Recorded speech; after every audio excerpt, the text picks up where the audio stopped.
সম্মানিত ভাইয়েরা, যদি আজকে সুদ সমাজ থেকে যদি মাইনাস থাকতো, অবশ্যই যাকাত প্রতিষ্ঠা পেত, ঠিক কিনা? আজকে যদি মদ যদি বন্ধ থাকতো এবং জেনা যদি বন্ধ থাকতো, অবশ্যই সমাজে আজকে খুন, ধর্ষণ, চাঁদাবাজি চিরতরে নির্মূল হয়ে যেত। আসতে বলবেন না, জোরে বলেন, ঠিক কিনা? আজকে সমাজের যে আমরা চিত্র দেখতে পাচ্ছি, সমাজের যে প্রেক্ষাপট আমাদের চোখের সামনে ভেসে উঠেছে, এগুলো বন্ধ করার জন্য দুনিয়ার কোনো বিধান দিয়ে নয়, একমাত্র বিধান প্রয়োজন কার? আসতে বলবেন, বিধান প্রয়োজন কার? বাড়িতে লেগেছে আগুন, নেভানোর জন্য কি দরকার? আসতে বলবেন না, কি দরকার? বাড়িওয়ালা চিৎকার করছে, যার কাছে যা কিছু আছে আমারে তা নিয়ে আমারে বাঁচাও। পাশে দিয়ে যাচ্ছিল একজন 1 ড্রাম ডিজেল নিয়ে, যখন শুনেছে যার কাছে যা কিছু আছে তা আমারে বাঁচাও, বিসমিল্লাহ বলে 1 ড্রাম ডিজেল দিছে ঢেলে। আগুন কি কমবে না বাড়বে? আগুন কমবে না বাড়বে? বেড়ে যাবে। আরেকজন যাচ্ছিল ভ্যান ভর্তি লাকড়ি নিয়ে, যখন শুনেছে যার কাছে যা কিছু আছে তা আমি আমারে বাঁচাও, ভ্যান ভর্তি লাকড়ি ঢেলে দিয়েছে। সে আগুনের ভিতরে, আগুন তো দ্বিগুণ দ্বিগুণ দাউ দাউ করে জ্বলে ওঠারই কথা। আগুন নেভানোর জন্য পেট্রোল, ডিজেল, অকটেন আর লাকড়ি দিয়ে কি আগুন বন্ধ হবে? আগুন বন্ধ করার জন্য যেমন পেট্রোল, ডিজেল, অকটেন দিয়ে আগুন বন্ধ হবে না, আগুন বন্ধ করার জন্য দরকার হলো পানির। ঠিক তেমনি দুনিয়ার ভিতরে যে আমরা আগুন দেখতেছি দাউ দাউ করে জ্বলছে, এই আগুন বন্ধ করার জন্য দুনিয়ার কোনো আইন এগুলো বন্ধ হবে না, বন্ধ করতে হবে আল্লাহ তাআলার বিধান অনুযায়ী। এ মতের পক্ষে রাজি আছেন কারা কারা?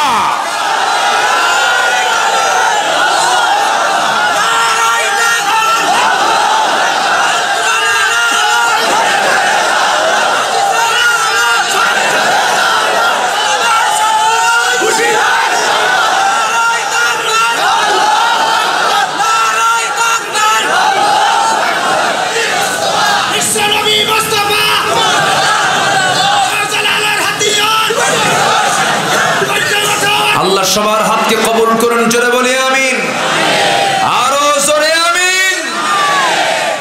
সম্মানিত ভাইয়েরা, কথা বলতে হবে, কথা বলার দরকার আছে না নেই? সেই কথা হতে হবে স্পষ্ট কথা, হিকমত খাটাইয়া, আড়াল করে হক কথা গোপন করার কোনো সুযোগ। আসতে বলবেন না, সুযোগ।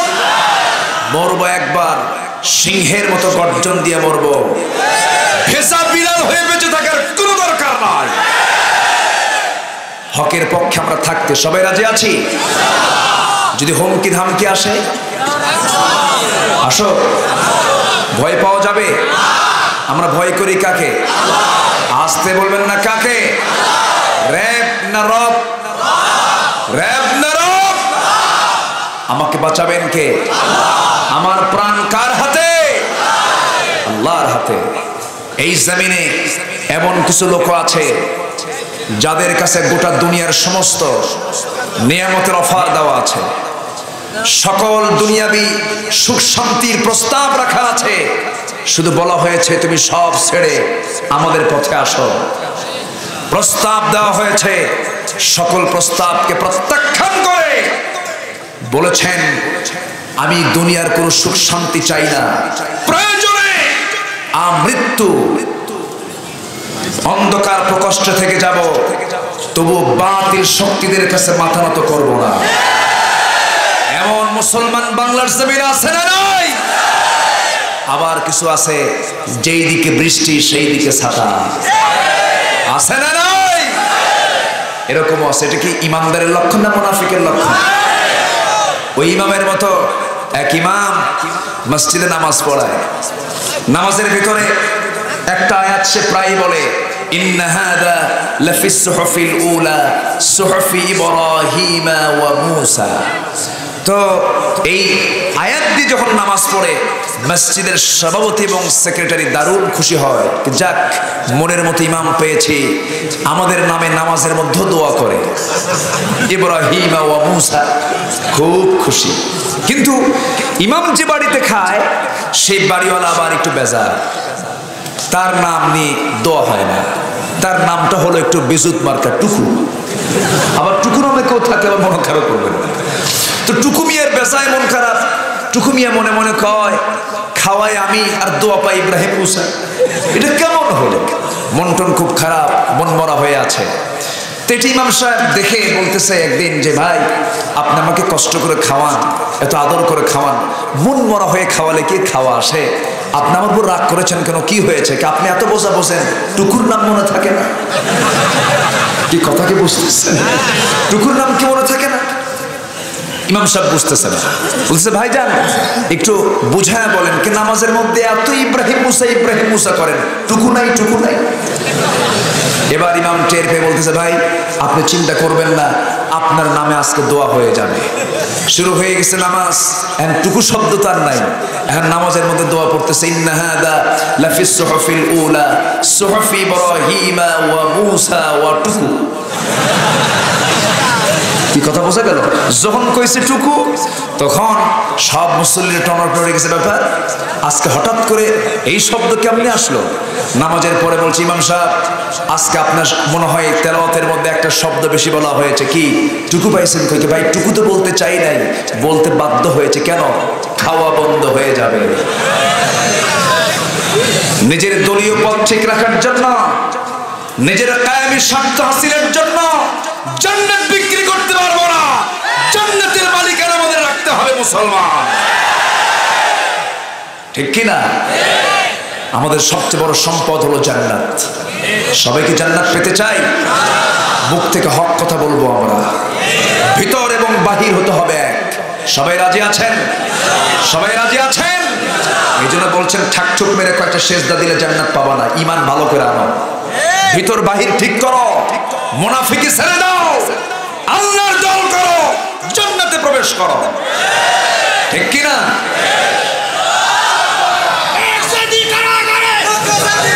থামুন থামুন, সম্মানিত ভাইয়েরা, সম্মানিত ভাইয়েরা, হাজারো বিপদ আসুক, আমরা সাহায্য চাইবো কার কাছে? আসতে বলবেন না, কার কাছে? একজন ব্যক্তির কথা উনি বলেছেন, উনি শুধু ব্যক্তি নন, তিনি এদেশের প্রতিটি দলের, আওয়ামী লীগ বলেন, বিএনপি বলেন, ইসলামী দলগুলো বলেন, আম জনগণ বলেন, হিন্দু বলেন, প্রত্যেকটি মানুষের তিনি হৃদয়ের স্পন্দন। তাকে সবাই ভালোবাসে এবং ভালোবাসার বহিঃপ্রকাশটা এখনো আছে। তিনি এখনো আছেন, তো আছেন না? তিনি আছেন। তার ব্যাপারে কি সিদ্ধান্ত হবে এটা নিয়ে সরকার পক্ষের মধ্যে অনেক অনেক কিছু হয়েছে। এই জন্য আল্লাহ পাক তাকে এখনো বাঁচিয়ে রেখেছেন। আমরা দোয়া করি তিনি যেন আমাদের মাঝে মুক্ত পরিবেশে, খোলা মঞ্চে এই কোরআনের কথাগুলো যেন আবার বলতে পারে। আমরা দোয়া করি তার জন্য। আল্লাহ তুমি আন্তর্জাতিক ষড়যন্ত্র থেকে বাংলার জমিনকে তুমি আল্লাহ হেফাজত করো। আমি বাংলাদেশকে নিয়ে মাঝে মাঝে ভাবি, কক্সবাজার একটি বাংলাদেশের চোখ, আই অফ বাংলাদেশ। কেমন করে? পৃথিবীর সর্ববৃহত্তম সমুদ্র সৈকত হচ্ছে কক্সবাজার, 155 কিলোমিটার লম্বা। এই কক্সকে আমার মনে হয় ইহুদি খ্রিস্টানরা মাথায় নিয়েছে। রোহিঙ্গারা ঢুকেছেন, রোহিঙ্গার মুসলমানদেরকে গভর্নমেন্ট আশ্রয় দিয়েছেন, ভালো, তারা মাজলুম মানবতার জীবন যাপন করছিলেন, ভালো কথা। কিন্তু না জানি কোন ষড়যন্ত্র এর মধ্যে লুকানো আছে। আসতে বলবেন না, জোরে বলেন, ঠিক কিনা? তবে এই দেশের স্বাধীনতা রক্ষার্থে দেশের 1 ইঞ্চি মাটি অবশ্যই টিকে রাখার জন্য প্রয়োজনে বুকের তাজা রক্ত ঢেলে দেব আমরা।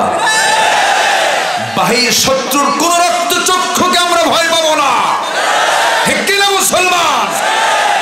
দেশকে ভালোবাসতে হবে সবার আগে। ভালোবাসার দরকার আছে না নাই? আছে। কেমন করে বলতেছি জানেন? সেদিন আমি গিয়েছিলাম, রোহিঙ্গার অনেক মুসলমান এখন খ্রিস্টান হয়েছে। কথা বোঝেন নাই? খ্রিস্টান মিশনারি সেখানে কাজ করছে, ওদেরকে খ্রিস্টান বানানোর টার্গেট নিয়েছে, তারা অর্থ দিচ্ছে, সব দিয়ে ওদেরকে একটা বিশাল সংখ্যা এনে না জানি ওরা যেন যা আমাদের জন্য হয়ে যায় একটা বিস্ফোরার মতো। একটা দেহে জ্বর আনার জন্য ছোট্ট একটা বিস্ফোরণ কিন্তু যথেষ্ট, ঠিক কিনা বলেন? আমরা সতর্ক থাকতে হবে, সজাগ থাকতে হবে। ইহুদি খ্রিস্টান মুসলমানদের কোনোদিন বন্ধু ছিল না, বন্ধু হতে পারে।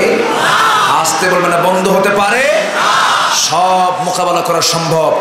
সবার আগে শর্ত হলো বড় শক্তি অর্জন করতে হবে। ঈমান আনবো আমরা কার উপরে? হতে বলবেন হুজুর আমরা তো ঈমান আনছি না, ঈমান আনলে ঈমান আনা হয় না। ঈমান আনতে হলে ঈমানের পরীক্ষা দিয়ে ঈমান আনতে হবে, ঠিক কিনা? ঈমান আনা মানে পরীক্ষায় পড়ে যাওয়া। ঈমান আনা মানে নিজের দেহটাকে হিংস্র জন্তুর সামনে উপহার দেওয়া। সাহাবা কেরাম দেন, মুরগির রানের মতো 2 টুকরা করে শহীদ করে দিয়েছে। ইয়াসারের কথা মনে হলে আমি যখন ভাবি তখন মনে হয় হা তারা জান্নাত পাবেন না তো কারা জান্নাত পাবে? মুরগির রানের মতো 2 টুকরা করা হয়েছে। একটা পা একটা ঘোড়ার পায়ে লাগিয়ে দেওয়া হয়েছে, আরেকটা পা আরেকটা ঘোড়ার পায়ের সাথে বেঁধে 2 দিকে 2 ঘোড়া চালিয়ে দিয়ে 2 টুকরা করে দুনিয়া থেকে বিদায় করে দেওয়া হয়েছে। আমার নবী যে দৃশ্যটা দেখছিলেন চোখের পানি মুছে মুছে বলছেন, সাবরান আলা ইয়াসার ফাইন্না মাউইদাকুমুল জান্নাহ। ধৈর্য ধরো ইয়াসারের পরিবারেরা, তোমাদের ঈমান আল্লাহ পাক কবুল করে নিয়েছেন, জান্নাতের ওয়াদা হয়ে গেছে। এত সস্তা জান্নাত নয়। কি সুন্দর করে তারা পরীক্ষায় উত্তীর্ণ হয়েছে, পরীক্ষায় পাশ করেছে। কি অত্যাচার করা হয়েছে তাদের উপরে। রাসূল কি কম মার খেয়েছে? আরে তায়েফে রাসূলকে 3 বার মারা হয়েছে। কয়বার? পড়ে গেছেন, আবার উঠেছে, দাঁড়িয়েছেন, আবার মারা হয়েছে, আবার পড়ে গেছেন, আবার উঠেছেন, আবার মারা হয়েছে, আবার পড়ে গেছেন, আবার উঠে দাঁড়িয়েছেন, আবার মারা হয়েছে। 3টা জায়গায় রাসূলের থোকা থোকা রক্ত পড়েছিল। তায়েফের ময়দান রক্ত রঞ্জিত হয়েছে। নবীজি কি তার ঈমানের পথ থেকে ছিটকে পড়েছিলেন? আস্তে ছিটকে পড়েছিলেন? মার খেয়ে রক্ত শূন্যতায় পড়ে ভাবলেন কি করা যায়, এখান থেকে যাব কেমনে? সব মনে করেছে মুহাম্মদ বিন আব্দুল্লাহ মারা গেছে। ওখান থেকে আস্তে করে তিনি কোনো মতো সেন্স যখন ফিরে পেলেন, দৌড় একখান মারলেন, দেরি করলেন না, কারণ আবার তার অতর্কিত হামলা করলে তাকে মেরেও ফেলতে পারে। একা তো আমার নবীজি বিশ্বনবী, যার সম্মান, যার মর্যাদা এত বেশি, এত সম্মান যাকে দেওয়া হয়েছে, যে রাসূল মনে মনে যা চাইতেন সঙ্গে সঙ্গে তা কবুল হয়ে যেত। আল্লাহ পাক তাকে এত সম্মান মর্যাদা দেওয়ার পর এত মার খেলেন কেন? এটা দিয়ে বোঝানো হচ্ছে দুনিয়ার ইমানদারেরা ঈমান আনলে পরেও মার খেতে হবে, জুলুম নির্যাতন সহ্য করতে হবে। ইমানদারের শত্রু কম না বেশি? আসতে বলবেন না, কম না বেশি? ইমানদার যে হবে তার শত্রু বেশি হয়ে যাবে। আমার নবীজি সেই জায়গা থেকে আস্তে করে তিনি দৌড় মারলেন। দৌড় মেরে তিনি করলেন কি, একটা আঙ্গুরের বাগানে চট করে ঢুকে পড়লেন। আঙ্গুরের বাগানে ঢোকার সঙ্গে সঙ্গে ফিট হয়ে আবার জমিনে পড়ে গেলেন, বাগানে পড়ে থাকলেন। এমন সময় ওই বাগানের কেয়ারটেকার একজন যুবক এসে তার সামনে দাঁড়ায়া আমার নবীজি রক্ত মাখা দেহ দেখে আস্তে করে নবীর সামনে একটা গ্লাস আঙ্গুরের রস চিপে চিপে নবীর সামনে ধরে বলছে, যুবক তুমি তো না খেয়ে আছো, রক্তাক্ত, পিপাসার্ত তুমি, এই আঙ্গুরের রসটা তোমাকে দিলাম, পান করো। আমার নবীজি আস্তে করে হাতটা বাড়ায় দিলেন। 2 দিনের না খাওয়া, খান নাই, পেটটা পিঠের সঙ্গে লেগে গেছে। আমার নবীজি হাতের মধ্যে আঙ্গুরের রস হাতের মধ্যে নিয়ে নিলেন, বিসমিল্লাহ বলে পান করে নিলেন। পান করার পর আমার নবীজি মুস্কি মুস্কি হাসি মেরে আলহামদুলিল্লাহ শব্দ উচ্চারণ করে যুবকের দিকে তাকায় বলছেন, যুবক তোমার নাম তাদাস। যুবক আশ্চর্য হয় আর মনে মনে চিন্তা করে, আমার নামটা সে জানলো কেমনে? আমাকে কোনোদিন দেখে নাই, কেমনে আমার নামটা জানলো? এরপর রাসূল বলছেন, তোমার বাড়ি তো নিনুয়া, আমার গ্রামের নামটাও সে জানলো কেমনে। এবার বলতেছে, শোনো, তুমি আমার নাম আদ্দাস, আমার বাড়ি লিলুয়া, এতটুকুন শব্দ এতটুকুন খবর তোমাকে কে দিল, তুমি কেমন করে জানলে? এবার আমার রাসূল মুস্কি হাসি মেরে বলছেন, ওই গ্রামে তো ইউনূস আলাইহিস সালাতু ওয়াস সালামের বাড়ি। আর আশ্চর্য হয়ে বলতেছে, আপনি ইউনূস আলাইহিস সালাতু ওয়াস সালামের সেই গ্রামের বাড়ি, তার এই খবরটা আপনাকে দিল কে? আমার নবীজি মুস্কি হাসি মেরে বললেন, ও আদ্দাস, একজন নবীর কাছে আর একজন নবীর খবর তো থাকতেই পারে। জোরে বলি সুবহানাল্লাহ। আদ্দাসের বুঝতে দেরি হলো না। আদ্দাস করলো কি, আস্তে করে দেরি না করে খ্রিস্টানি কায়দায় তার দুটো হাত নবীর দুই পায়ের দিকে নিয়ে যাচ্ছিল। তাকে সেজদা দেবে, সম্মানজনকভাবে তাকে বরণ করে নেবে। আমার নবীর দুই বাহুটা শক্ত করে ধরে বললেন, আদ্দাস, এই মস্তকটা কারোর জন্য নির্দিষ্ট নয়, এই মস্তকটা একমাত্র আল্লাহর জন্য নির্দিষ্ট করতে হবে। এই মস্তক কারোর সামনে যদি সঁপিয়ে দাও তুমি মুশরিক হয়ে যাবে। না, একজন মানুষ আর একজন মানুষকে কখনো সেজদা দিতে পারে না। বুকের সঙ্গে বুক লাগায় নিলেন। আদ্দাসের বুঝতে দেরি হলো না। আদ্দাস সঙ্গে সঙ্গে বলে ফেললো, আশহাদু আল্লা ইলাহা ইল্লাল্লাহু ওয়াহদাহু লা শারীকা লাহু ওয়া আশহাদু আন্না মুহাম্মাদান আবদুহু ওয়া রাসূলুহু। কালিমা পড়ে সে মুসলমান হয়ে গেল। আমার নবীজি মক্কায় ঢুকে পড়লেন। রক্তাক্ত দেহ নবীজির, রক্ত মাখা দেহ নিয়ে তিনি সেখানে থাকলেন, সেখানেও টিকতে পারলেন না। কিছুদিন পর এমন একটা সিচুয়েশন তৈরি হলো, রাসূলকে মক্কা থেকে চিরতরে নিশ্চিহ্ন করার প্ল্যান পর্যন্ত করা হলো। কোন এক সকালবেলা হযরত আবু বকর সিদ্দিক রাদিয়াল্লাহু তাআলা আনহু নামাজের ইচ্ছা পোষণ করলেন। কাবার চত্বরে তিনি দাঁড়ালেন। কাবার চত্বরে দাঁড়ায় তিনি সেজদা দিচ্ছেন। এমন সময় উতবা সাইবা মুগিরারা চতুর্দিক থেকে ঘেরাও করে ফেললো। চতুর্দিক থেকে ঘেরাও করে তাকে মারতে মারতে রক্তাক্ত করে ফেলে দিয়া তাকে জমিনে শোয়া ফেলে, চিৎ করে শোয়া ফেলে একজন কুরাইশ করলো কি, আবু বকরের নাকের উপরে খরম জুতা দিয়ে একটা চাপা দিল। নাকটা বোঁচা হয়ে গেল, রক্ত দরদর করে পড়তে লাগলো। হযরত আবু বকর জমিনে লুটিয়ে পড়লেন। কিছুক্ষণ সেন্সলেস হয়ে পড়ে থাকলেন। সব চলে গেল। সেন্স যখন তিনি ফিরে পেলেন, আস্তে করে সেখান থেকে দাঁড়িয়ে নিজের কথা চিন্তা না করে, নিজের বাড়ির কথা চিন্তা না করে সর্বপ্রথম মনে হলো, আরে আমার নবীজিকে যেন তারা কি করলো, দেখি নবীর বাড়ি যাই। নিজের চিন্তা আগে না নবীর চিন্তা আগে? নবীর চিন্তা মাথায় নিয়ে আমার রাসূলের বাড়ির দিকে রওনা করলেন। নবীর বাড়ির সামনে গিয়ে দেখেন রাসূলকে তারা মেরেছে, রক্তাক্ত করে দিয়েছে। আমার নবীজি যখন দেখতে পেলেন আবু বকরের নাকটা ক্ষতবিক্ষত হয়ে আছে, রাসূল রক্তাক্ত দেহ নিয়ে বলছেন, আবু বকর, তোমার নাক কেমন ক্ষতবিক্ষত হয়ে আছে কেন, চ্যাপ্টা হয়ে আছে কেন? হুজুর, খরম জুতা দিয়ে চাপা দিয়ে আমার নাকটা চ্যাপ্টা বানায় দিয়েছে। আমার নবীজি রক্তাক্ত দেহ নিয়ে বন্ধু আবু বকরকে বলছেন, আবু বকর রে, চিন্তা করো না, এই যে রক্তের দৃশ্যগুলো আমরা দেখতে পেতেছি খুব বেশি দূরে নয়, এই জমিনে আল্লাহর দিন কায়েম হয়ে যাবে। জোরে বলি সুবহানাল্লাহ, আরো জোরে সুবহানাল্লাহ। ইমানের পরীক্ষা করবেন কে? আসতে বলবেন না কে? ইমান আনলেই পরীক্ষা সেরে নেয়। ৬টা কাজের মধ্যে সফল হওয়ার জন্য ৬টা কাজ। ১ নাম্বার হলো ইমান আনা। কি আনা? ইমান আনা। আমার ভাইরা, আমার নবীজি বলছেন, আবু বকর, এই যে আমরা কষ্ট স্বীকার করলাম, রক্তাক্ত হলাম, এই রক্তের পুরস্কার কে দিবেন? আসতে বলবেন না কে দিবেন? আল্লাহ দিবেন। এবার বলছেন, আবু বকর কি করবে বলো? হুজুর চলেন আমরা বাড়িতে চলে যাই। আমার রাসূল বললেন, না, বাড়িতে যাওয়া যাবে না, কারণ গোটা মক্কার উচ্ছৃঙ্খল যুবকদেরকে আবু জেহেল লেলিয়ে দিয়েছে। আমাদের কাবার পেলে পরে আবার তারা আঘাত করবে। উচ্ছৃঙ্খল কিছু আতিপাতি নেতা এখনো আসে না নাই? আসতে বলবেন না, আসে না নাই? দেখবেন ওদেরকে আগে পাঠায় বলে মার, পেট পেটাপিটি কর, অনেক কিছু কর, সন্ত্রাসী কর, আছে না নাই? আছে। সেই যুগেও ছিল। আমার নবীজি বলেন, আবু বকর এই মুহূর্তে এই জায়গায় থাকা যাবে না, চলো আমরা মক্কার বাইরে চলে যাই। মক্কার বাইরে তারা দুজন চলে গেলেন, আউটসাইডে চলে গেলেন। প্রচন্ড ক্ষুধা লাগছে, তৃষ্ণার্ত, পিপাসার্ত, রক্তাক্ত অবস্থায় তারা ছিলেন। এমন সময় রক্ত শূন্যতায় ভুগছেন দুজন। এমন সময় রাসূল বলছেন, চলো দেখি তো কি করা যায়। আমার নবীজি খুঁজতে খুঁজতে তিনি মেষের পাল খুঁজলেন, পেলেন না। উটের পাল খুঁজলেন, পেলেন না। একটা ছাগলের পাল পেলেন। ছাগলওয়ালাকে বললেন, রাখালকে ডাক দিয়ে বলছেন, রাখাল আমি তোমাকে একটা প্রস্তাব করব। কি প্রস্তাব? একটা আমাদেরকে ছাগি দেবে নাকি? একটা ছাগি যদি দাও, ছাগিটার দুধ দহন করব। প্রচন্ড ক্ষুধা, প্রচন্ড আমাদের তৃষ্ণা লেগেছে, দুধ পান করে আমাদের তৃষ্ণা নিবারণ করব। রাখাল বলছে, না দেওয়া যাবে না। কেন? আমানতের খেয়ানত হয়ে যাবে। আমি যদি দিতে যাই, এই ছাগলগুলোর মালিক আমি নই, আমি অপরাধী হয়ে যাব। নবীর কাছে দারুণ কথাটা পছন্দ হয়ে গেল। আমার নবীজি মনে মনে চিন্তা করেন, হারে রাখালটার মধ্যে ইমান নাই, কিন্তু ইমানের গুণটা আছে।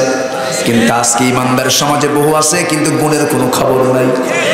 ঠিক কিনা বলেন? গুণের কোনো খবর নাই। সাইকেল নিয়ে বাজারে গেলে সাইকেল থাকে কি সাইকেল থাকে না? সাইকেল থাকে। এইদিকে নজর দিয়েছেন, এইদিকে সাইকেল নাই। মসজিদে গেলে জুতা নাই, মসজিদে গেলে জুতা নাই। আমার মাহফিলে কোন একটা মাহফিলে গত 2 বছর না 3 বছর আগে আমার মোবাইল রাখছে এই টেবিলে, মোবাইল নেই। কি কথা কি বুঝতেছেন? আছে, এই হচ্ছে হাল। মালদ্বীপে আমার প্রোগ্রাম ছিল, মালদ্বীপ এই সার্কেরিত একটা দেশ, 4 থেকে 5 লক্ষ মানুষ। তো আমার একটা ওখানে একটা রাষ্ট্রীয় মেহমান হয়ে আমি গিয়েছিলাম, দাওয়াত ছিল। তো মালদ্বীপে যখন যাই, তখন ওখানকার সেন্ট্রাল মসজিদে আমি নামাজ পড়তে যাবো। পাশে এক মিনিস্টার ছিলেন, কলেজ এক ইউনিভার্সিটির প্রফেসর ছিলেন। তো এই 3 জন মিলে যাচ্ছি। তো হঠাৎ করে ভিতরে ঢুকবো, জুতা খুলে, তো ভিতরে ঢুকতে হবে, জুতা খুলে ওখানে না রেখে জুতা হাতে নিয়েছি। জুতা যখন হাতে নিয়েছে, তার আশ্চর্য হয়ে আমার দিকে চায় আছে, বলতেছে, স্যার জনাব আপনার হাতে জুতা কেন? তো বললাম, জুতা নিচ্ছি এটা সিকিউরিটির জন্য। বলতে, সিকিউরিটি মানে? জুতার সিকিউরিটি কি লাগবে? তা আমার দেশে জুতাও চুরি হয়। কি কথা কি বুঝতেছেন? মানে আমি বলতে বাধ্য হলাম। আশ্চর্য হয়ে বলতেছে, এই পায়ের তলে যেটা থাকে সেই জুতাও চুরি হয় আপনার দেশে? তো থাকে কি? কি কথা কি বুঝতেছেন? এই হচ্ছে আমার দেশের হালত। ইমান আছে কিন্তু জুতা নাই। কি নাই? জুতা নাই। আমরা কোথায় আছি? রাখাল, আমি কি কথা বলবো? আলোচনা চালিয়ে যাব, কিন্তু আজকে আমাকে এত দেরিতে উঠায় দিলেন কেন? আমি এতবার বলেছি, আমি মাগরিবের পর এসেছি, এশার নামাজের আগ দিয়ে 7টার দিকে এসে বলেছি যে আমাকে অন্তত 9:30 দেন, আমি যেন দীর্ঘ সময় ধরে কথা বলতে পারি। একটা প্ল্যান আমার এরকম ছিল। উঠাতে উঠাতে আপনারা আমাকে একদম দূরে নিয়ে চলে গেছেন, অনেক দূর। এখানে কি এই এপালা ওপাড়া থেকে লোক আসছে শুধু? সেই কেশবপুর কোথায়? মনিরামপুর থেকে আসছে, কত দূর দূর থেকে আসছে। তাদের রুহের খোরাক দরকার, এই জন্য সেই পায়ের কাছা থেকে আসছে। এই জন্য উচিত ছিল, সে হাসানপুর থেকে আসছে, অনেক দূর দূর থেকে লোকজন ছুটে এসেছেন। এই জন্য সবকিছু হওয়া উচিত অসময়ে না সময়ে। আবার তারা চলে যাবেন, তারা যেন নিরাপদে যেতে পারেন, এই জন্য আমরা দোয়া করি, আল্লাহ কবুল করুন। জোরে বলি আল্লাহুম্মা আমিন। আর কিছু সময় আমি নেব, হয়তো আজকে আপনাদের কাঙ্ক্ষিত সময় নিয়ে আমি হয়তো কথা বলতে পারবো না, কারণ আপনার তো 1 রাত, আমার তো 1 রাত না, আমার সব রাত। আমাকে খেয়াল করতে হবে, আমাকে বাঁচতে হবে, আমাকে সেফটি নিয়ে আমাকে কথাগুলো বলতে হবে। আগামীকালকের মাহফিলটা আমাকে করতে হবে না? করতে হবে। এই জন্য সব দিকে খেয়াল রাখতে হয়। তো আমি যতক্ষণ আছি সবাইকে আমার সঙ্গে থাকতে রাজি আছেন? জোরে বলি ইনশাআল্লাহ, আর জোরে বলি ইনশাআল্লাহ। আমার ভাইয়েরা, আমার নবীজি রাখালকে বললেন, রাখাল তুমি আমাকে সাগি দেবে না? না। তো তুমি আমাকে কেমন একটা সাগি দাও, যে সাগিটা বাচ্চা হয়নি, যে সাগিটার এখনো বয়স হয়নি, ছোট্ট একটা সাগি তুমি আমার সামনে হাজির করো, যে সাগিটা আমি তোমার থেকে চাচ্ছি। রাখাল মনে মনে চিন্তা করলো, ছোট্ট সাগি দিয়ে আর কি করবে, দেখি তো কি করে সে।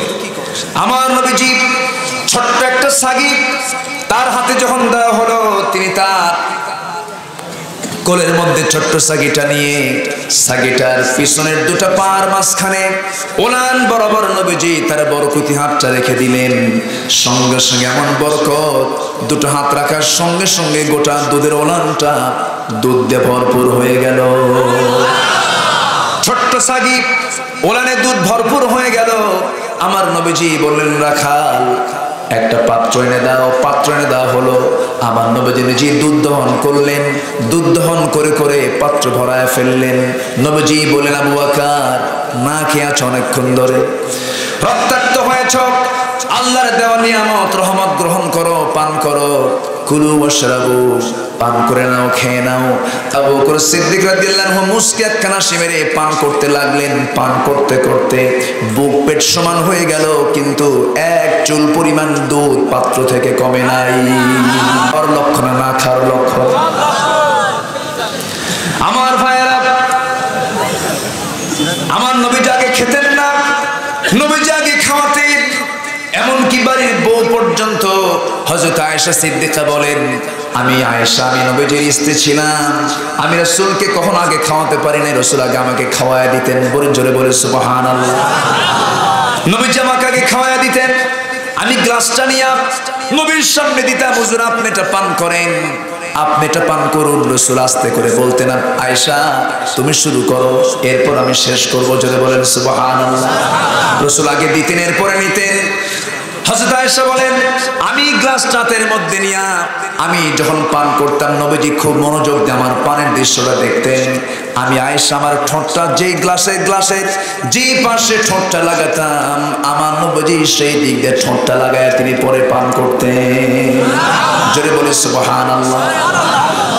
হযরত আয়েশা বলেন, আমি ছাগলের গোশত নবীর জন্য, নবীর প্রিয় ছিল ছাগলের গোশত, ছাগলের গোশত নবীর জন্য আমি রেখে দিতাম। বলতাম, হুজুর আপনি এটা খান। রাসূল বলতেন কি, প্লেটটা আগে দিয়ে বলতেন, আয়েশা তুমি আগে শুরু করো। সুবহানাল্লাহ বলবেন না? তুমি আগে শুরু করো, এতে মহব্বত কমবে না বাড়বে?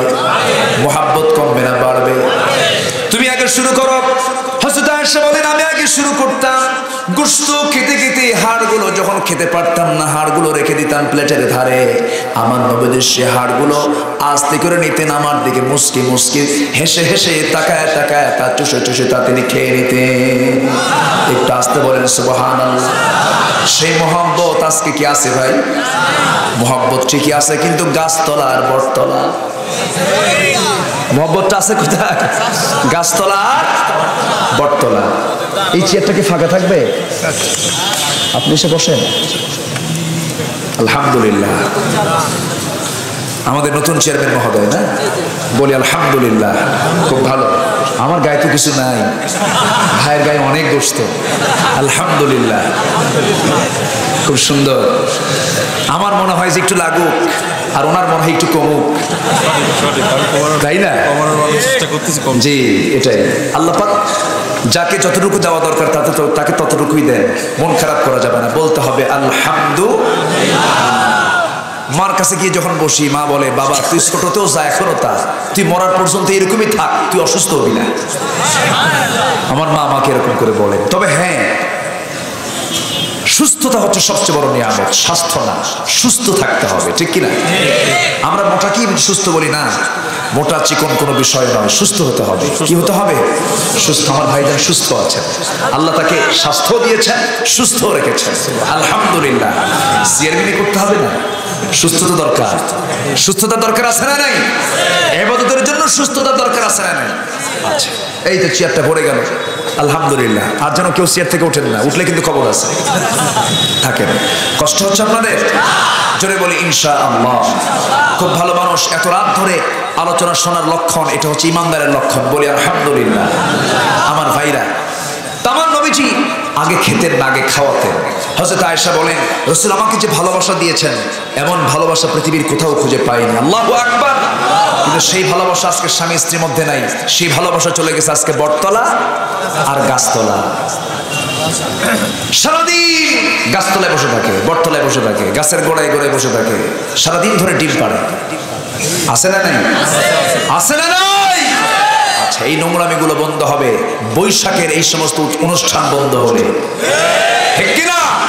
এগুলো বন্ধ হবে। 31st নাইট এগুলো পালন বন্ধ হলে, সম্মানিত ভাইয়েরা, পহেলা বৈশাখ নামের মঙ্গল শোভাযাত্রা মুসলমানদের জন্য চিরতরে হারাম, ঠিক কিনা? এগুলোর সাথে মুসলমানদের কোনো সম্পর্ক, ওগুলোর ধারে পাশে যাওয়া যাবে না। বিয়ের আগেই সব প্রেম করে শেষ, বিয়ের আগে ডেটিং ফেটিং আর কি আছে, সব কিছু কইরা চ্যাটিং, মোবাইলে চ্যাটিং আছে না? কোথায় তুমি চ্যাট করে মোবাইলে?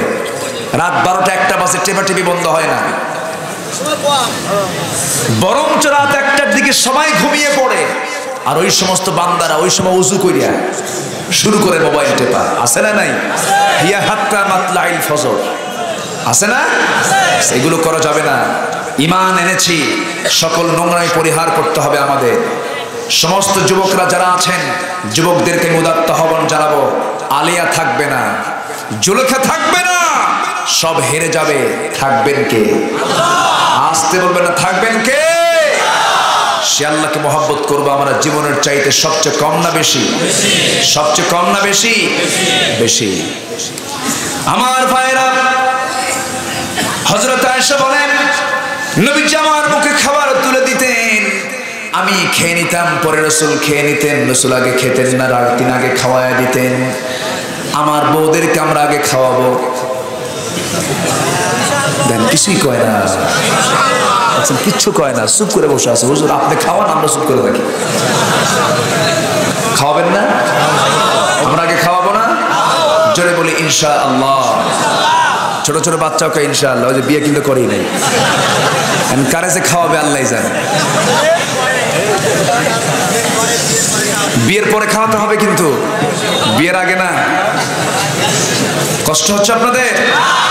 বিয়ের আগে খাওয়ানো যাবে না। বিয়ের আগে খাওয়ানো কি হারাম। গায়ে হলুদের অনুষ্ঠান করা কি আসল? কি কি বলেন বলেন? হারাম। এগুলো অনুষ্ঠান মানে নোংরামি, এগুলো অনুষ্ঠান মানে মহিলার গায়ে হাত দেওয়া, ঠিক কিনা? এগুলো নোংরামি, এগুলো এগুলো ছেড়ে দিতে হবে। 4 দিন খান, 10 দিন খান, 15 দিন খান, অন্তত একটা দিন তো বউয়ের সামনে দিয়ে বলা দরকার, বউ তুমি এটা খাও। আমার মায়ের আজকের ওয়াজে দারুণ খুশি হবে, হুজুর ভালো কইরা কোন জীবনের এই 20 বছরে একটা দিন মাছের মাথা জটে যায়। কি কথা কি বোঝা গেল? রাসূল আগে খাওয়াতেন, জোরে বলে সুবহানাল্লাহ। আমার নবীজি এবার করলেন কি, ওই রাখালকে বললেন, রাখাল তুমি থাকো, আমরা চলে গেলাম। সন্ধ্যা হয়ে গেছে। এবার রাখাল বলছে, আমি যেতে দেব না। কেন যেতে দেবে না? কি হয়েছে তোমার?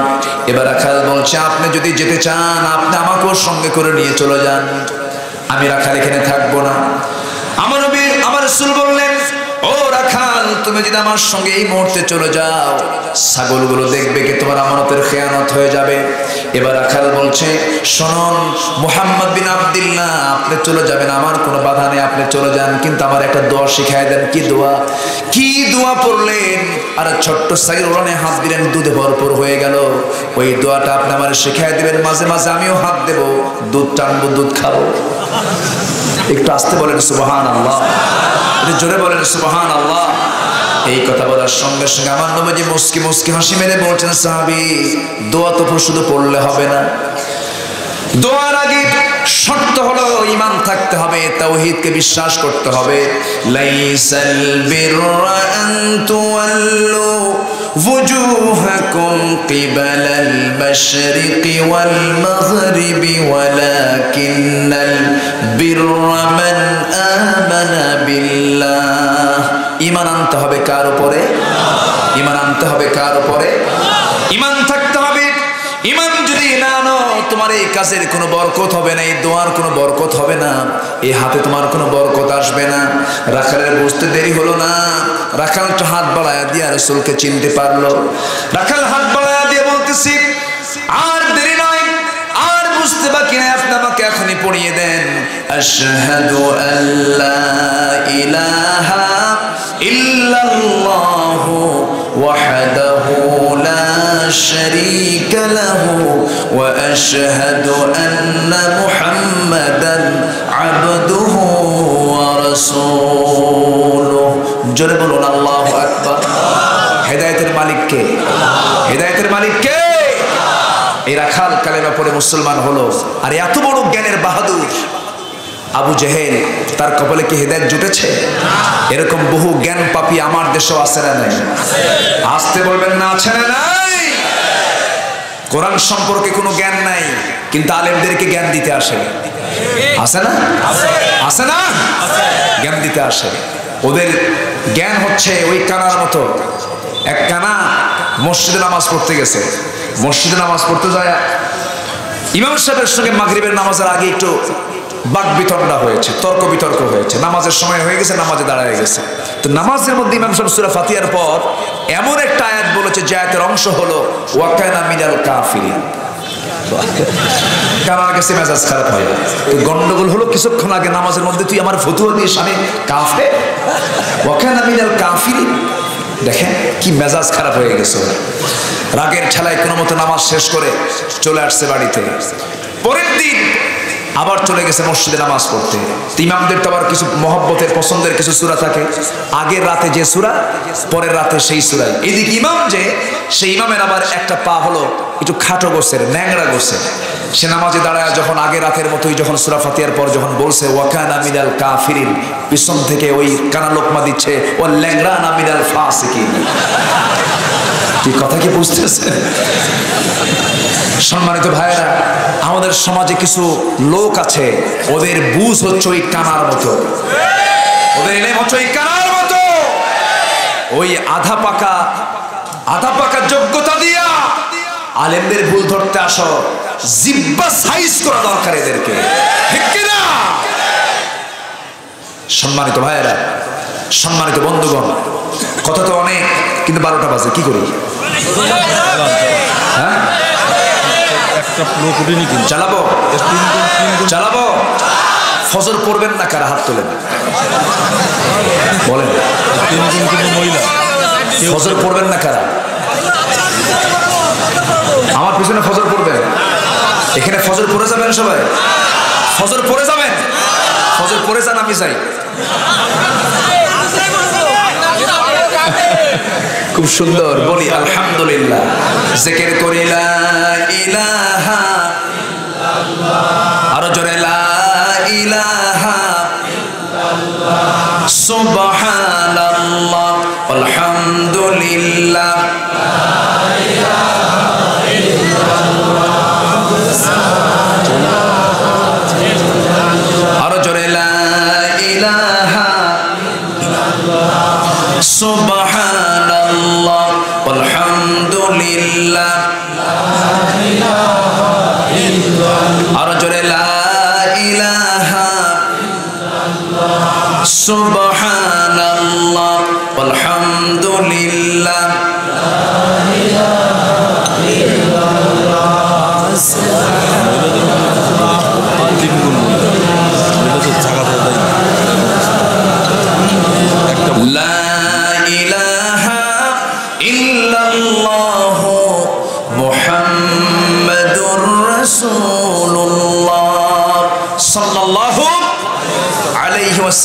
হেদায়েতের মালিক কে? হেদায়েতের মালিক কে? এই রাখাল ইসলাম কবুল করলেন। এই রাখাল, তার ইতিহাস অনেক লম্বা। এই রাখালের হাতেই খতম হয়েছিল এই উম্মতের ফেরাউন আবু জেহেল। আল্লাহু আকবার বলবেন না? এবং সাহাবীদের ভিতরে সবচেয়ে সুন্দর কণ্ঠে তেলাওয়াত করতেন এই রাখাল। রাসূল তার প্রশংসা করেছেন, আমি যাব না। সম্মানিত ভাইয়েরা, ঈমান এনেছেন, দামি হয়ে গেছেন। আমরা ভালো করে ঈমান আনবো, শিরিক মিশ্রিত ঈমান আনবো না। আমরা ঈমান আনবো শিরিক মুক্ত। জোরে বলি ইনশাআল্লাহ। শিরিক যুক্ত ঈমান মানে দুনিয়ার কোন আইনকে বিশ্বাস করা যাবে না। দুনিয়ার আইনকে বিশ্বাস করা মানে সে মুশরিক হয়ে গেছে, ঠিক কি না? আমরা কার আইনকে বিশ্বাস করব? আল্লাহর আইনকে বিশ্বাস করব। সম্মানিত ভাইয়েরা, ঈমান এনেছি, ঈমান নিয়ে আমরা টিকে থাকবো। সাহাবীরা বিয়ের আসর থেকে, বিয়ের আসরকে বর্জন করে ঈমানকে টিকে রাখার জন্য জিহাদের ময়দানে ঝাঁপিয়ে পড়েছেন। আল্লাহু আকবার বলেন। এক সাহাবী নবীর সামনে দাঁড়িয়ে বলে, ইয়া রাসূলুল্লাহ। লোকগুলো ওঠে কেন? দু একজন করে ওঠে কেন? রাত হয়েছে, আচ্ছা একটু বসেন, কেউ যাবেন না, একটু বসুন আর একটু সময়। এক সাহাবী নবীর সামনে বসে বসে কাঁদতেছেন। আমার নবীজি বললেন, সাহাবী তুমি কাঁদো কেন? হুজুর আমার কি কোনো শখ নাই? আমার কি কোনো একটু আশা ভরসা নাই? আমার তো একটা শখ হয়। তোমার কি হয়েছে বলো? হুজুর আমি কালো মানুষ, আল্লাহ পাক আমাকে কালো করে পৃথিবীতে পাঠিয়েছেন, আমার কি বিয়ে হবে না? তোমার বিয়ে হবে না কেন? বহু মেয়ে দেখলাম, কেউ আমাকে পছন্দ করে না। রাসূল বললেন, তুমি পছন্দের মানুষের কাছে যাও না, এই জন্য বিয়ে হয় না। কারণ কালো কোনো সুন্দর নয়, প্রকৃত সুন্দর সেই যার ঈমান নাই। ঠিক কিনা? কালো অসুন্দর নয়, কালো সুন্দর, ধলাও সুন্দর, লম্বাও সুন্দর, খাটোও সুন্দর, চিকনও সুন্দর, মোটাও সুন্দর। সব কার সৃষ্টি? আসতে বলবেন না, কার সৃষ্টি? বউ যদি কালো হয়, অনেকের মন খারাপ, অনেকে চুপ করে বসে থাকে, বউয়ের সামনে কথা কয় না, আবার বউকে হুমকি ধামকি মেরে বলে, শোন আমি কি বিয়ে করে আনলাম, তুই তো কালু, তুই তো কালা, আর আমার অমুক বন্ধুর বউটা কত সুন্দর, এই কয়ে কাঁদবে। এরকম আছে না? বলেন তো। আছে। মন খারাপ করা যাবে না। কালো বউ জুটিয়ে দিয়েছেন কে? সুন্দর স্বামী জুটিয়ে দিয়েছেন কে? আবার অনেক মহিলা আছে দেখবেন, স্বামী যদি একটু অসুন্দর হয়, স্বামীকে খোঁটা মারে। আছে না? এলাকার মায়েরা মনে এরকম নাকি? আছে এরকম খোঁটা মারে? নিজের চেহারার দিকে তাকায় দেখো, তোমার সঙ্গে যে আমার সংসার হচ্ছে তোমার 14 গোষ্ঠীর কপাল। এরকম কিছু কিছু আছে না? কিছু বলা যাবে না। সুন্দর কে করেছেন? সৌন্দর্য কে দিয়েছেন? কখনো গালমন্দ করা যাবে না। ওই সাহাবী বললেন, হুজুর আমার কি বিয়ে হবে না? রাসূল বললেন, তোমার বিয়ে হবে, যাও। কার সাথে? আমি বলে দিচ্ছি, তোমার বিয়ে হবে এই মদিনার নগরের সবচেয়ে সুন্দরী নারীর সাথে তোমার বিয়ে হবে, যাও। জোরে বলি সুবহানাল্লাহ। আমার নবীজি এই কথা বলার সঙ্গে সঙ্গে সাহাবীর মুখে একটা হাসির ঝিলিক দেখা দিল। রাসূল বলেন, হাসলে কেন হুজুর? হাসলাম, আপনার কথা তো মিথ্যা হবে না, তবে আমি মেয়ের বাবার কাছে গিয়ে বলতে পারবো না, আপনি দলিল করে দেন। দলিল মানে আপনি লিখে দেন, চিঠি প্রস্তুত করে দেন। রাসূল চিঠি প্রস্তুত করে বললেন, যাও এই চিঠিখানা নিয়ে মেয়ের বাপকে দিবা, বিয়ে হয়ে যাবে। মেয়ের বাবার হাতে ওই চিঠিখানা নিয়ে ওই কালো সাহাবী নিয়ে বলতেছেন, এই মেয়ের বাপ, এই যে চিঠিখানা পড়ো, ব্যবস্থা করো। কি কথা কি বুঝতেছেন? মশানি আলাদা, মশানি আলাদা। মেয়ের বাবা ইবনে ওহাব চিঠিখানা পড়লেন, যখনই দেখতেছেন এটা রাসূল মারফত চিঠি দেওয়া হয়েছে, দারুণ খুশি হয়ে চিঠিকে চুম্বন করে বলছেন, ও কালো সাহাবী, আমারও এই ব্যাপারে কোনো নেগেটিভ মন্তব্য নেই। রাসূল যে প্রস্তাব দিয়েছেন সেই প্রস্তাবের সঙ্গে আমিও একমত। আমার মেয়েকে আমি তোমার হাতে তুলে দিলাম। একটু আস্তে করো সুবহানাল্লাহ। কিন্তু তুলে তো দিলাম, কিন্তু মেয়ে যদি রাজি না হয়, মেয়ে তোমার সুন্দরী, তুমি কালো, মেয়ের ইচ্ছার বাইরে আমি যেতে পারবো না। তবে আমার বিশ্বাস, আমার মেয়ে আমার কথার বাইরে যাবে না। সুবহানাল্লাহ বলবেন না? এখনকার বাপরা তো এই গ্যারান্টি দিতে পারবে না। আমার ভাইয়েরা, এই কথা বলে মেয়ের বাবা মেয়ের সঙ্গে কথা বলতে ভিতরে ঢুকবেন, এমন সময় দেখতে পেলেন এবার সেই মেয়েটা দেওয়াল ঘেঁষে সব কথা শুনে নিয়েছে। এবার বলছে, মা, প্রস্তাব এসেছে রাসূল মারফত, একটা ছেলে তোমাকে বিয়ের প্রস্তাব নিয়ে এসেছে, তুমি কি রাজি আছো নাকি? মেয়েটা কাঁদতে কাঁদতে অস্থির হয়ে যাচ্ছে। পর্যায়ে বলতেছে, মা, ও মা, তুমি কেন কথা বলো না? তোমার চেহারা প্রমাণ করছে তুমি মনে হয় রাজি নাই, আমি বিয়ে দেব না। এবার মেয়েটা মুখ খুলে বলে, বাবা, জাগতিক জীবনে যদি আমার কোনো বিয়ে হয়, আমার নবীর পছন্দ করা সেই ছেলে ছাড়া আমার জীবনে আর কোনো বিয়ে হবে না। একটু আসতে বলে সুবহানাল্লাহ। চেহারা আগে না ঈমান আগে? সবার আগে কি আগে? ঈমান আগে। ওয়ালাকিন্নাল বিররা মান আমানা বিল্লাহ। এরপরে মহিলা রাজি হয়ে গেলে মেয়ের বাবা দূর মেরে এসে বলছি, কালো সাহাবী সাদ আল আসওয়াদ সুলাইমি, আমার মেয়ে রাজি হয়ে গেছে, আমিও রাজি হলাম। এবার সাদ বলছে, আমিও তো রাজি হয়ে গেলাম। এবার তিনি দৌড় মেরে নবীর সামনে গিয়ে বলছেন, ইয়া রাসূলুল্লাহ, আজকে সফল হয়েছি, মেয়ে রাজি হয়ে গেছে, মেয়ের বাবা রাজি হয়েছে, ওজন আপনি এখন ব্যবস্থা করুন। রাসূল বলেন, আমি ব্যবস্থা কেমনে করব? সব ব্যবস্থা আমি করলাম, এখন তুমি টাকা সংগ্রহ করো, মোহরার টাকা দিতে হবে। এবার ওই কথা শুনেই সাহাবী বলছেন, ইয়া রাসূলুল্লাহ, আপনি যদি টাকার দায়িত্বটা আমাকে দিয়ে দেন, আমার জীবনে বিয়ে হবে না, কারণ আমার কাছে কোনো টাকা পয়সা নাই। অতএব আপনি যদি সব দায়িত্ব গ্রহণ করতে পারেন, টাকাটা আপনি দেন। একটু আস্তে কোন সুবহানাল্লাহ। আমার নবীজি কত উদার ছিলেন, কত ফ্রি ছিলেন, সাহাবী মন খুলে এই কথা বলে ফেললেন। নবীজি মনক্ষুণ্ণ হলেন না। নবীজি তাকে জড়িয়ে ধরে বললেন, সাহাবীরে যাই, দায়িত্ব আমি নিলাম। তিনি তার জামাতা ওসমানকে ডাক দিলেন এবং আরেকজন সাহাবী নোমানকে ডাক দিয়ে বলছেন, ওসমান, নোমান এইদিকে আসো, 400 দিরহাম আমাকে দিয়ে দাও। 200 400 দিরহাম তাদের হাত থেকে নিয়ে রাসূল বলেন, ও সাদ, এই যে তোমাকে বাজারের টাকা দিলাম, যাও বিয়ের বাজার করে আনো, আগামীকালকে তোমার বিয়ে হয়ে যাবে। বিয়ের বাজারে চলে গেলেন, বিয়ের বাজার শুরু করেছেন। এমন সময় বাজার প্রায় শেষ হয়ে যাবে, এমন সময় তার কানে সংবাদ আসলো, সাদ, তুমি কি জানো জিহাদের ডাক কিন্তু চলে আসছে, আল্লাহর জমিনে দিন কায়েমের সংগ্রামের ডাক চলে আসছে, তুমি কি করবে? ইমানের কথা এখানে আছে না নাই? ওই সাহাবী করলেন কি, কিছুক্ষণ চক্ষুটা জমিনের দিকে নিবদ্ধ করলেন, চক্ষুটা মাটির দিকে রেখে কিছুক্ষণ মনে মনে চিন্তা করে সিদ্ধান্ত নিলেন, জীবনে বিয়ের সুযোগ বারবার আসবে, কিন্তু জীবনে তার জিহাদের ডাক আমার কানে নাও আসতে পারে। এই চিন্তা মাথায় নিয়ে জান্নাত পাওয়ার লোভে ইমানটাকে সুন্দর মজবুত করার জন্য তিনি কি করলেন, বিয়ের আসর বন্ধ করে যুদ্ধের আসরে যাওয়ার জন্য যুদ্ধের বাজার করে ফেললেন। ঘোড়া কিনলেন, তরবারি কিনলেন, যুদ্ধে ঝাঁপিয়ে পড়লেন। যুদ্ধ করতে করতে এক পর্যায়ে সাদ দুনিয়া থেকে বিদায় নিলেন। সাদ যখন দুনিয়া থেকে বিদায় নিয়েছে, আমার নবীর কানে সংবাদ চলে আসছে। রাসূল কি বলা হলো, ইয়া রাসূলুল্লাহ, ইয়া হাবিবাল্লাহ, আমাদের সাদ দুনিয়া থেকে বিদায় নিয়েছে। আমার নবীজি বললেন, ও সাহাবীরা, আমাকে যে সাদের কথা বলছো, কোন সাদ দুনিয়া থেকে বিদায় নিয়েছে? হুজুর, যে সাদের বিয়ের কথা গতকালকে ছিল। নবীজি থমকে দাঁড়ালেন, দৌড় মারলেন, সেই জায়গা থেকে দৌড় মেরে তিনি ছুটে চললেন তার চেহারাকে দেখার জন্য। তিনি চললেন, যুদ্ধের ময়দানে পৌঁছে গেলেন। দেখতে গিয়ে দেখেন তার হাত কাটা, পা কাটা, মস্তকটা ছিটকে পড়ে আছে, পাগুলো ছিটকে পড়ে আছে, এলোমেলো হয়ে পড়ে আছে। আমার নবীজি করলেন কি, সবগুলোকে এক জায়গায় গোছায় নিলেন।